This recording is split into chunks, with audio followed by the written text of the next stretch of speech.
Votre véhicule est équipé d'un service gratuit d'appel d'urgence pour garantir votre sécurité. En cas d'accident grave uniquement, le service se déclenche automatiquement et vous met en relation avec le 112, un centre d'appel chargé de recueillir les appels d'urgence en Europe.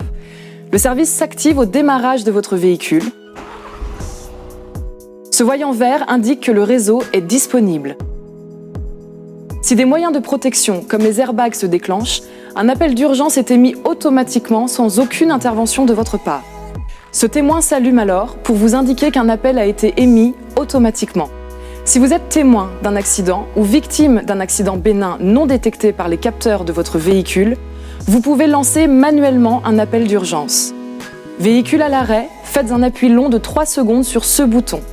Si vous ne pressez pas le bouton assez longtemps, ce message s'affiche au tableau de bord pour vous en avertir.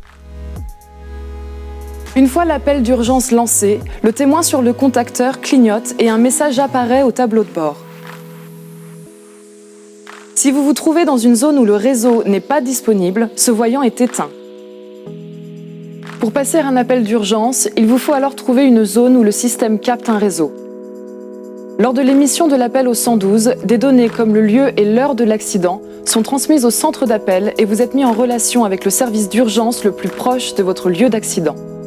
Tant que votre sécurité le permet, restez à l'intérieur du véhicule pour passer votre appel.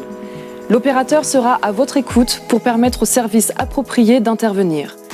Notez que l'appel d'urgence est un système de sécurité relié au service de secours.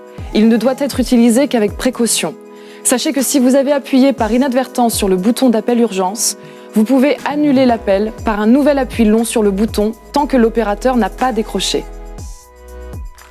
Enfin, si l'un de ces voyants est rouge pendant plus de 30 minutes, contactez rapidement un représentant Renault pour régler un possible dysfonctionnement.